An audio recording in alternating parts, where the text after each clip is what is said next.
And these are new churches. This is built just in the past 5 years or so. There certainly is no liberation theology in China.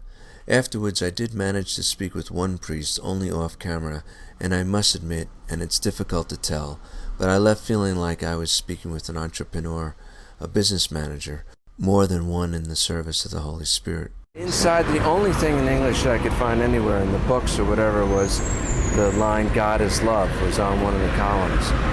And if that's the message, that is a powerful enough message. That's what God is, and if that message gets out, so much the better. One feels that it's quite, I don't know, it's poor and perhaps a little oppressed, but caring for others, compassion, charity, these are the most powerful forces in the universe. And as this great dragon rises in China, if those influences of compassion are with their basic human, it's the better human aspects, our higher human aspects. If that can carry onward, we'll be in good shape, you know, or I know it will help anyway. So it's good to see. It's good to see a church here for that, and I'm hoping that's the thrust, that's the small vibration that's being put out here.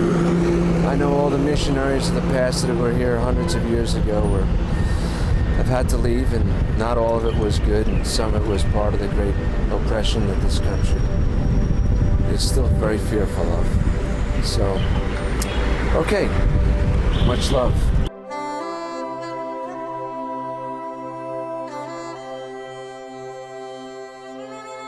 Over the years, the major symbol of China perhaps said it all, a wall.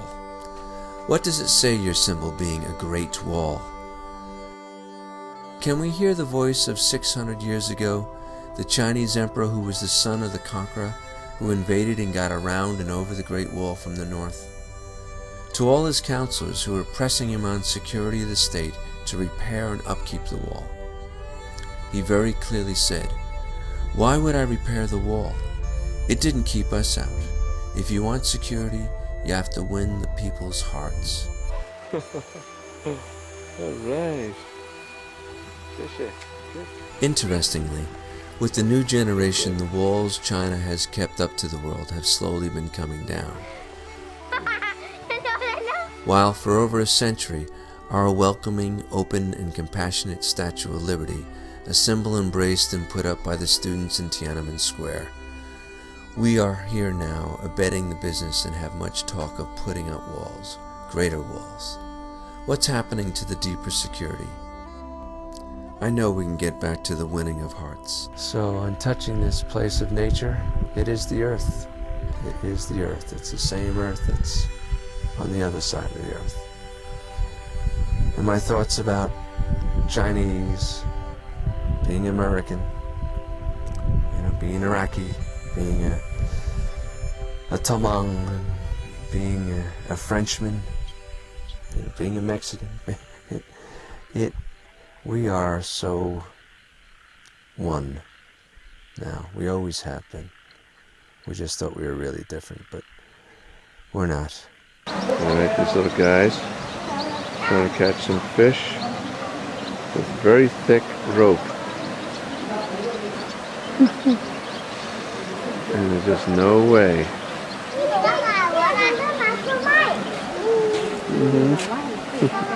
Basically, people are people everywhere. And I know that very, very clearly and very well. There's no people greater or lesser than any other people. I always keep saying people are people are people. And, I just really, I don't feel strange here. So I expect it to feel maybe a little strange. It's beautiful. People are people, as I keep saying. Because you see, people are people, and I know I keep saying this. Basically, I think people are wonderful people, hardworking people, good people, not so good people, really friendly people, not so friendly people. People look tired, people who look exhausted, and yet people who look energetic and just open.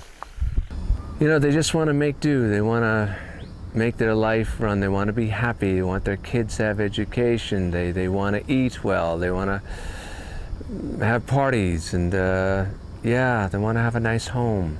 Things. So the same thing, and people are really been quite friendly and open.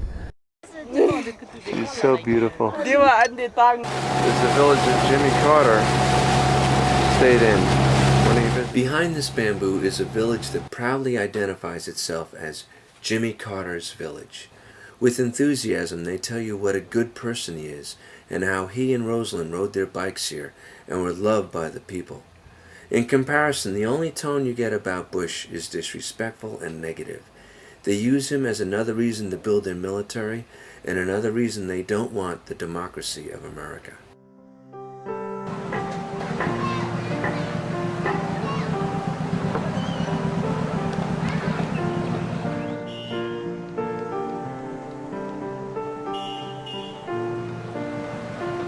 You can't get into Tiananmen Square in the evening. It's all fenced off, and there's no one in there except for soldiers. Well lit. They've locked it off. There are police cars. They're circling the outer perimeter. This is 18 years after Tiananmen Square. Total crowd control. Even during the day, you can only enter Tiananmen Square through 3 or 4 underground passengers. And this is a sign right across from Tiananmen Square. And it's 440 days to the Olympics. This is what China wants the entire world to focus on. Of course, this is the monument where the students stood up and the leaders called for freedom and democracy. Do not forget the thousands who lost their lives. They may have taken it too far, but they didn't deserve to die. They didn't deserve to die. America benefited from listening to their message. We instill our own vigor in our life. Walls. China's good putting up walls. And they put up Statue of Liberty in this place. And we have a Statue of Liberty, but we are putting up walls. Okay, good night. My last night in China.